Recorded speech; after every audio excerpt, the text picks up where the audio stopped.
इस वीडियो में मैं आपको रामधारी गुप्ता खंड 1 से प्रतिलेखन संख्या 2 की डिक्टेशन बोलने जा रहा हूं, जिसकी स्पीड होगी 60 शब्द प्रति मिनट। यदि आप लोग अपनी स्पीड को बढ़ाना चाहते हैं, गलतियों को कम करना चाहते हैं, तो आज ही हमारी ऑनलाइन क्लास ज्वाइन कर सकते हैं। क्लासें हमारी सुबह और शाम दोनों समय चलती हैं। मैंने एडवांस आउटलाइन की बुकें तैयार की हैं, उनको आप ले सकते हैं। बुकों का लिंक नीचे डिस्क्रिप्शन बॉक्स में दिया गया है। बुक खरीदने पर आपको 5 दिन की फ्री ऑनलाइन क्लास दी जाएगी, और यदि आप ऑनलाइन क्लास ज्वाइन करते हैं तो आपको एक बुक फ्री दी जाएगी। रामधारी गुप्ता खंड 1 और खंड 2 को लिखने में आपको कहीं भी कोई दिक्कत आती है तो मैंने इनकी एडवांस आउटलाइन की बुक तैयार की है, इनको पूरा ट्रांसलेट किया है, शॉर्ट हैंड में उनकी बुक मिल जाएगी और आपको इनकी हिंदी की बुक मिल जाएंगी। अधिक जानकारी के लिए आप मेरे कॉन्टैक्ट नंबर पर कॉन्टैक्ट करके मुझसे जानकारी प्राप्त कर सकते हैं कि कैसे बुकों को खरीदना है और कैसे क्लासों को ज्वाइन करना है। अब मैं आपको डिक्टेशन बोलने जा रहा हूं। डिक्टेशन लिखने के लिए तैयार रहिए।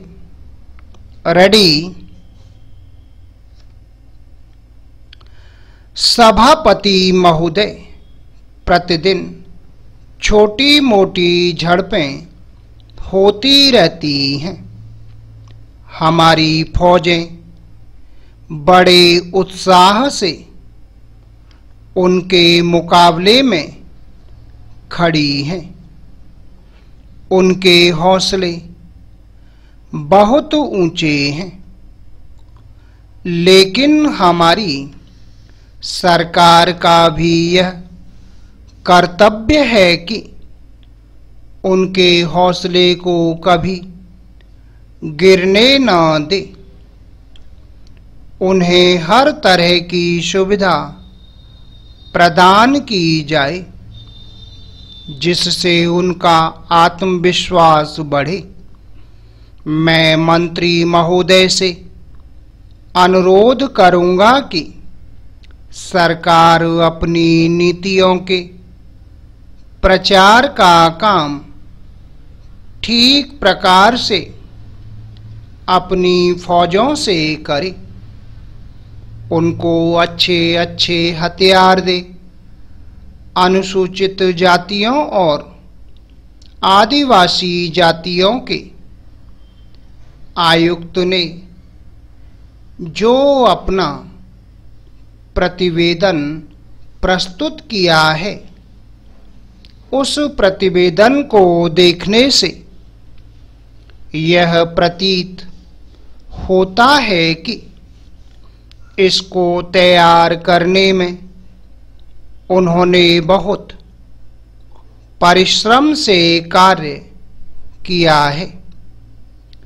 इसके लिए मैं उनको और उनके सहयोगियों को धन्यवाद देता हूं, परंतु साथ ही साथ इस प्रतिवेदन के संबंध में कुछ आवश्यक निवेदन भी करना चाहता हूं।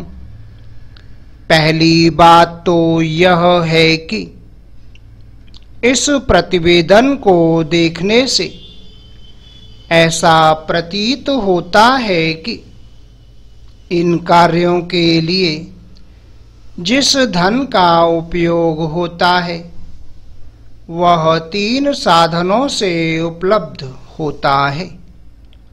केंद्र सरकार द्वारा, राज्य सरकारों द्वारा और गैर सरकारी संस्थाओं द्वारा। प्रतिवेदन के अनुसार जितना धन इन कार्यों पर व्यय करने के लिए दिया जाता है, उतना ही धन पूरी तरह से व्यय नहीं हो पाता। मैं यह नहीं कह सकता कि आवश्यकता से अधिक धन दिया जाता है या कार्यकर्ताओं को वह धन प्राप्त ही नहीं होता, जिसके कारण से वह बिना खर्च हुए बच जाता है।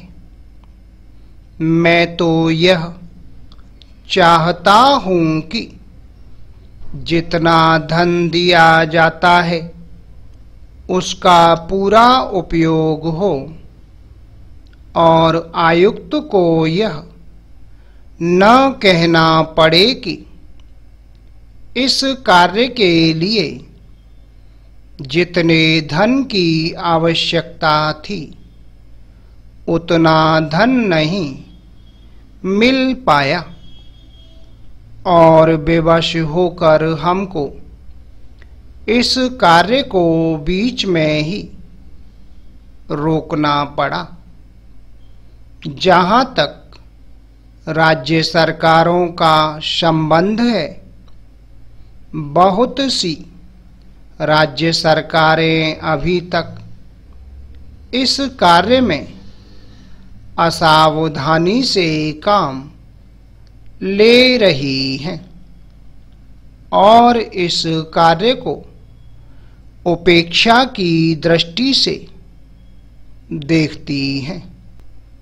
आयुक्त ने इस बात की शिकायत की है कि बहुत सी राज्य सरकारों ने अनेक पत्र भेजने के बाद भी अभी तक अपनी रिपोर्ट नहीं भेजी है। मैं चाहता हूं कि सरकार इस तरह निष्ठापूर्वक ध्यान दे, राज्य सरकारों पर दबाव डाला जाए कि वे इस दायित्व के प्रति सचेत हों और आयुक्त को उनके कार्य में पूरा सहयोग प्रदान करें। Full stop. तो दोस्तों ये थी 60 शब्द प्रति मिनट की डिक्टेशन। आपको हमारा वीडियो कैसा लगा, वीडियो के नीचे कमेंट बॉक्स में लिख के अवश्य भेजिएगा। शॉर्ट हैंड संबंधी अधिक जानकारी के लिए आप मेरे कॉन्टैक्ट नंबर पर कॉन्टैक्ट करके मुझसे जानकारी प्राप्त कर सकते हैं। उम्मीद है आपको हमारा वीडियो पसंद आया होगा। इसी प्रकार से मैं आपके लिए और भी अच्छे वीडियो लेकर आता रहूँगा। तब तक के लिए जय हिंद, वंदे मातरम।